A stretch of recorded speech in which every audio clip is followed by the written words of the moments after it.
So in the previous lecture we have seen that second order type transfer function y of s by x of s is given by 1 by tau square s square plus 2 zeta tau s plus 1. Right? Now if you take a step input of unit magnitude, that means a is equal to 1. So that means x of t is equal to 1. So there that implies x of s will be 1 by s. Isn't it? You are taking unit step input. So x of t is 1. X of s will be 1 by s. So y of s is equal to x of s is 1 by s. You take x of s in this side. 1 by s into tau square s square plus 2 zeta tau s plus 1. Taking tau square common, 1 by tau square by, you take tau square common in the denominator. So you get 1 by tau square by s into s square plus 2 zeta by tau into s plus 1 by tau square plus 1 by tau square. Isn't it? Now this is a quadratic equation. Ax square plus bx plus c. Right? This can be written as product of two roots, s minus s1 into s minus s2. It can be written as product of the roots. Yes or no? So in the same way, this we will write it as 1 by tau square by s into s minus s1 into s minus s2. Now the quadratic equation is what? S square plus 2 zeta tau s, 2 zeta by tau s plus 1 by tau square. This is our quadratic equation. Now we have to calculate s1 and s2. So you will calculate s1 and s2 as roots. They are roots of this quadratic equation. So it is minus b, 2 zeta tau minus b plus or minus root of b square. So 4 zeta square by tau square minus 4 into a into c, 1 by tau square by 2 into a is 1. So this is equal to minus 2 zeta by tau plus or minus root of, take tau square else tau square common, and tau square 4 by tau square you can take common here, 4 by tau square into zeta square minus 1 by 2, zeta square minus 1 by 2. Now next, if you take this, so therefore this can be written as minus 2 zeta by tau plus or minus 4 by tau square. Then if you remove them out of the 2 root, so this 4 by tau square can be written as 2 by tau whole square. Yes or no? So 2 by tau whole square under root will be 2 by tau. Yes. So 2 by tau into root of zeta square minus 1 by 2. 2 in throughout gets cancelled. 2 gets cancelled. So this can be written as minus zeta by tau plus or minus root of zeta square minus 1 by tau. So s1 is minus zeta plus root zeta square minus 2 tau. s2 is minus zeta by tau minus root zeta square minus 1 by tau. Minus 1 by tau. So these are your s1 and s2 values. Isn't it? So therefore you got your s1 and s2 values. So what is that? Y of s is equal to 1 by s into s minus s1 and s minus s2, isn't it? So you got your s1 and s2 values, isn't it? Now you have to go for partial fractions.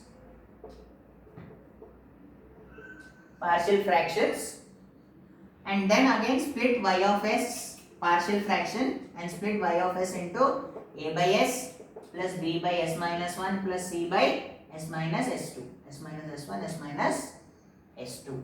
So you will get your ABC values and then you will apply inverse Laplace transform to get y of t, isn't it? This is the procedure. But we don't have to discuss in depth. Here you just remember the values. This derivation is not so required. You have to just remember the final equations based on the zeta values. So basing on the zeta values, your final y of t values will vary. This is the actual procedure, but you don't have to derive anything. Just remember the final values. That will be again will be 3 cases based on the zeta values. So that is, if zeta value is less than 1, if zeta value is greater than 1, and if zeta value is equal to 1, is equal to 1. If it is less than 1, then the roots, that is s1 comma s2, are complex roots.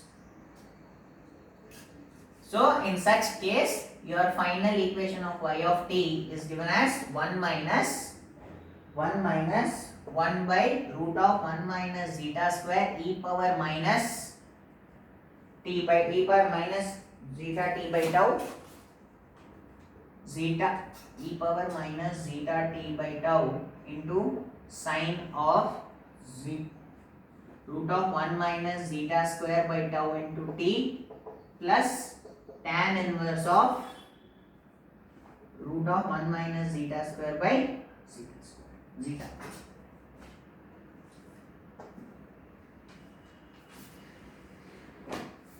Y of t is equal to 1 minus 1 by zeta square, 1 by root of 1 minus zeta square e power minus zeta by tau sine root of 1 minus zeta square by tau t plus tan inverse of root of 1 minus zeta square by mu.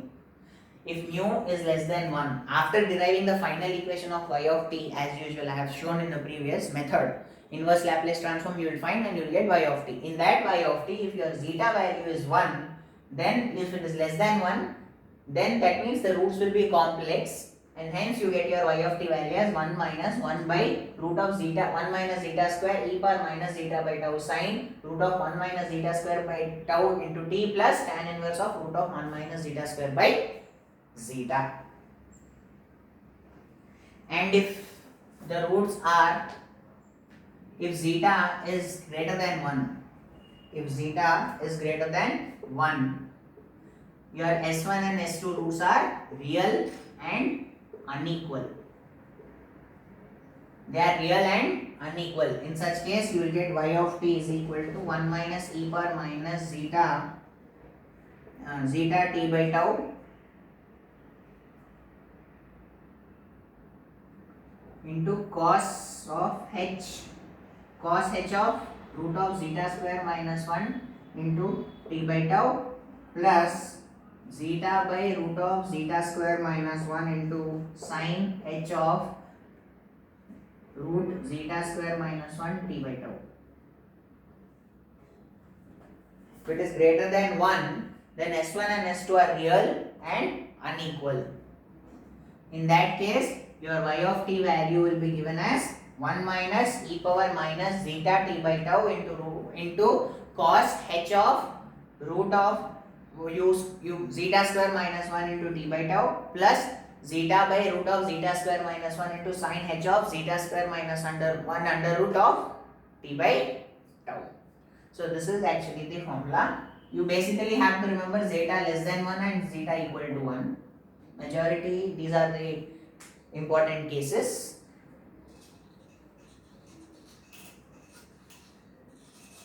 Then when zeta is equal to 1, you get real and equal roots. Real and equal roots. In that case, your y of t value will be 1 minus 1 plus t by tau e power minus t by tau.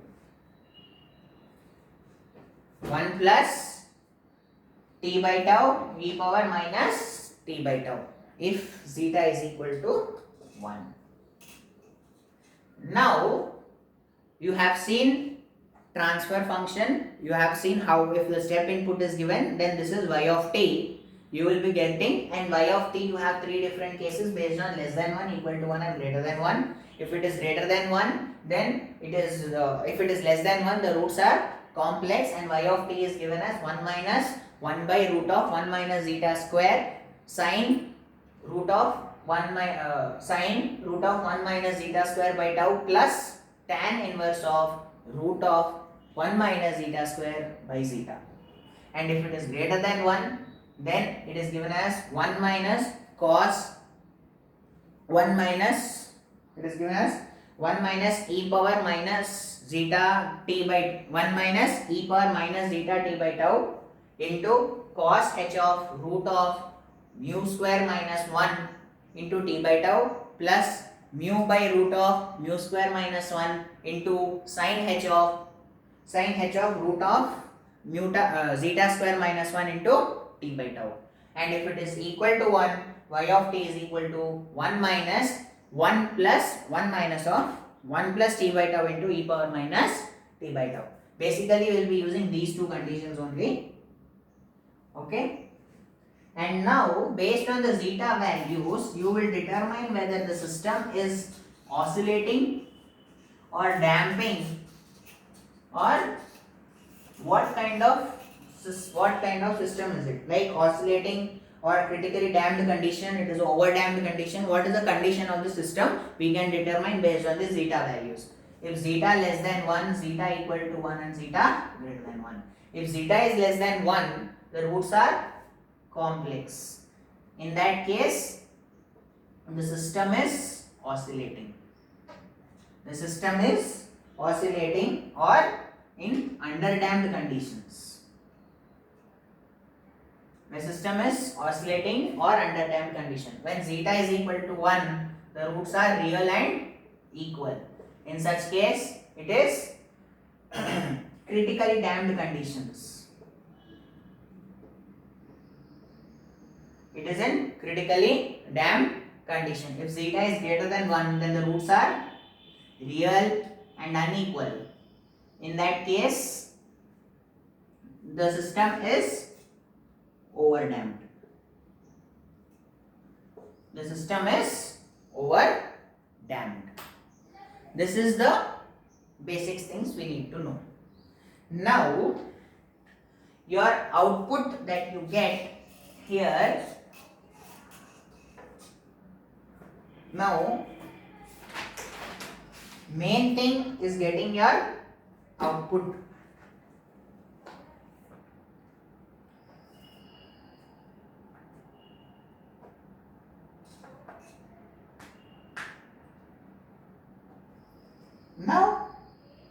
Now let us see, in general,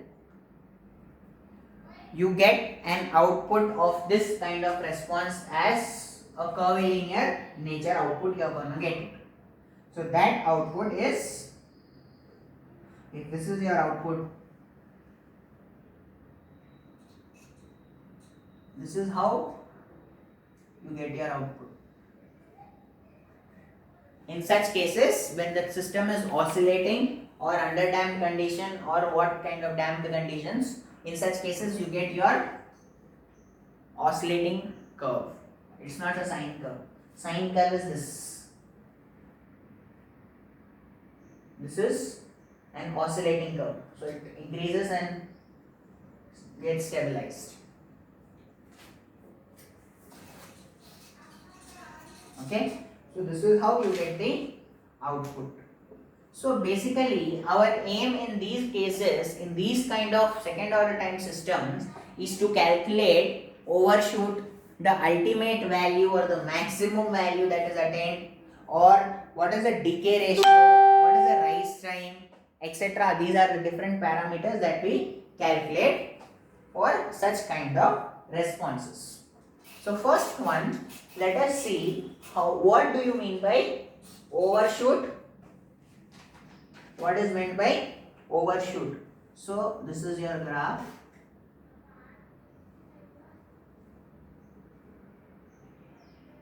Assuming this is your graph. First one, overshoot. Overshoot is defined as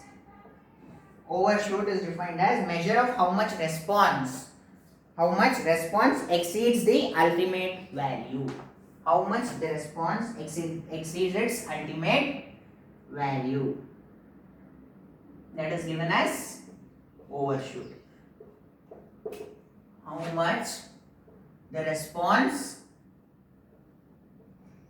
exceeds its ultimate value.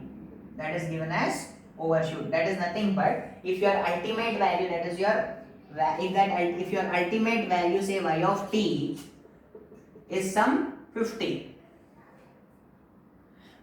and your overshoot is 100, how much it has exceed? Sorry, and your obtained value, actually the y of t is 50, I'm sorry, y of t is 50, your obtained value y of t is 100. So what is the overshoot? Overshoot is nothing but how much the response exceeds its ultimate value. Ultimate value is 50. It is exceeding 50 and giving you 100. So how much it is exceeding? 50 times it is exceeding. Practically it is not possible. Just an example. It might be 52 or 53 in practical values. So it exceeds. How much that exceeding? That exceeded amount is known as overshoot. It is it is how much the response exceeds the ultimate value. By how much amount it exceeds the ultimate value is known as overshoot. Generally in this graph it is given as A by B ratio. Generally from this graph it is given as A by B ratio. Okay. So that overshoot which is given as A by B is calculated as exponential of minus pi by zeta by root of 1 minus zeta square. Root of 1 minus zeta square. These are all very important formulas for your calculations and problems. Overshoot is nothing but how much the response exceeds its ultimate value is defined as overshoot, and it is calculated as exponential of minus pi zeta by root of 1 minus zeta square. Zeta square. Decay ratio is nothing but the ratio of successive peaks.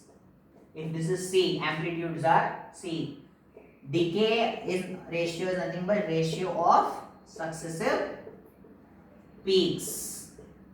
Ratio of successive peaks, nothing but your amplitude ratios of this peak and this peak, this peak and this peak. How much, what is the ratio? That ratio is given as decay ratio, ratio of successive peaks, which is C by A and is calculated as same exponential of minus 2 pi zeta by root of 1 minus zeta square. Generally decay ratio is twice the overshoot. Generally the decay ratio is twice the overshoot. Sorry, square of the overshoot. Sorry. It is generally calculated as square of the overshoot. Decay ratio is ratio of successive peaks, and that is calculated as exponential of minus 2 pi zeta by root of 1 minus zeta square, or simply it can be calculated as square of the overshoot. Square of the overshoot. Next comes is your rise time. Next comes the rise time.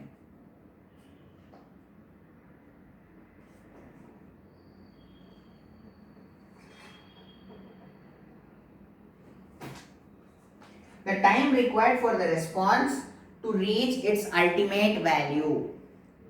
The time required by the response to reach its ultimate value. Time required by the response to reach its ultimate value. How much time is required to reach its ultimate value is calculated as T rise. It is given as rise time, which is generally calculated as T rise, which is pi minus pi by omega. Pi minus pi by omega, where phi is equal to tan inverse of 1 minus zeta square under root by zeta. T rise is nothing. Rise time is calculated as time required by the response to reach its ultimate value is defined as rise time, and that is calculated as pi minus pi by omega, where phi value is tan inverse of root of 1 minus zeta square by zeta, and omega is equal to omega value is equal to root of 1 minus zeta square by tau. Zeta square by 1 minus zeta square by tau is given as omega value. This is your omega value, this is your phi value. 1 minus zeta square by tau is omega. 1 tan inverse of 1 minus zeta square by zeta is mu. So T rise is calculated as phi minus phi by omega. Phi minus phi by omega. And it is the time required by the response to reach its ultimate value. Next, moving to response time.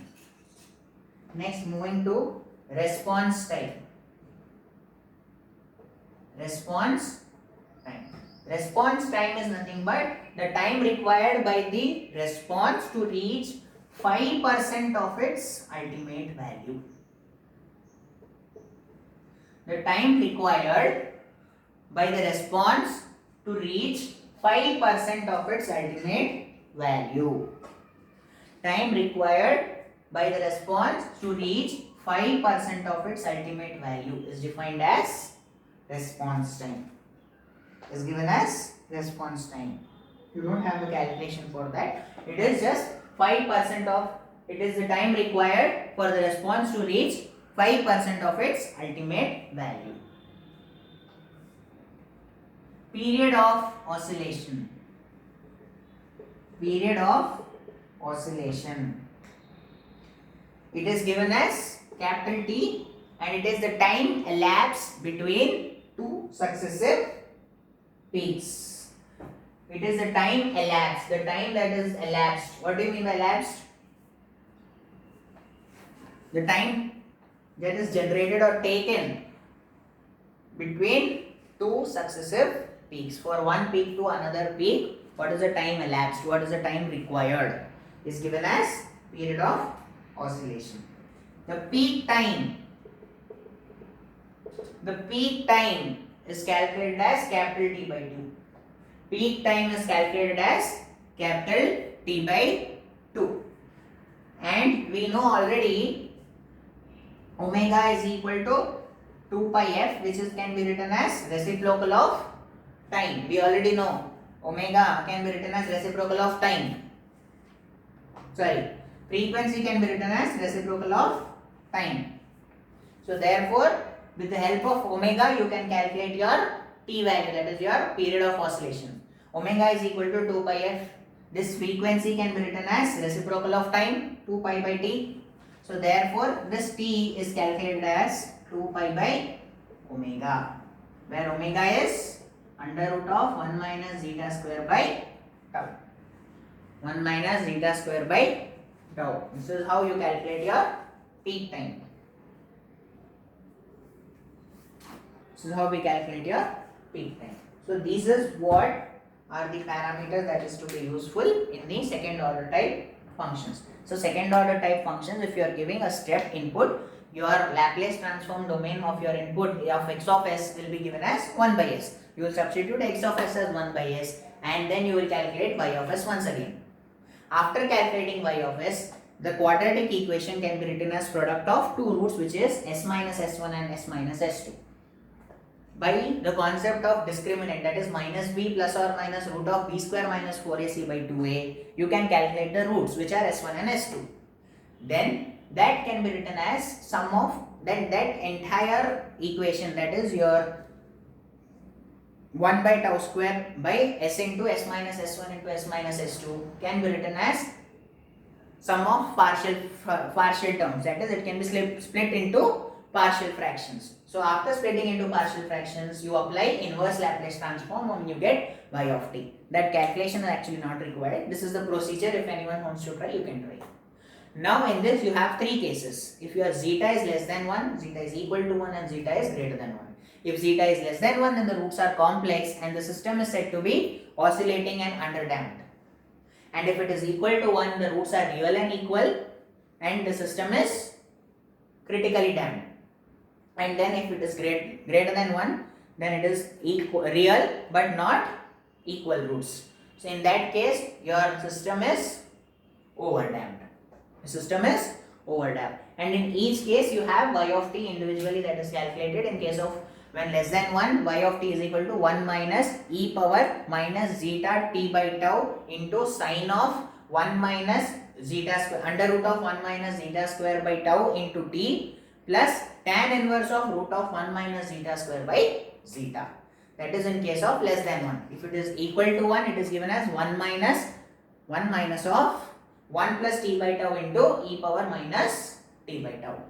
1 minus 1 plus t by tau into e power minus t by tau. In case when it is greater than 1, it is given as 1 minus e power minus 1 minus 1 by root of zeta square minus 1 into e power minus zeta t by tau into cos h of root of zeta square minus 1 into t by tau plus sin h of root of zeta square minus 1 into t by tau. So this is how you calculate in term when it is greater than 1. So this is what you calculate, and then you get your output in the form of oscillating conditions. So in that you have various parameters that are need to be calculated in your second order responses. First one is your overshoot, which is how much the response exceeds its ultimate value. That is defined as overshoot, and it is calculated as exponential of minus pi zeta by root of 1 minus zeta square. And then comes your decay ratio, which is the ratio of two successive peaks. Ratio of two successive peaks, which is calculated as exponential of minus 2 zeta minus 2 pi zeta by root of 1 minus zeta square. Or it can be easily calculated as overshoot whole square. Overshoot whole square. Then comes is your rise time. Rise time is nothing but the time required by the response to reach its ultimate value, which is calculated as t rise is equal to pi minus phi by omega, where phi is equal to root of 1 minus zeta square by zeta, and omega is calculated as root of 1 minus zeta square by tau.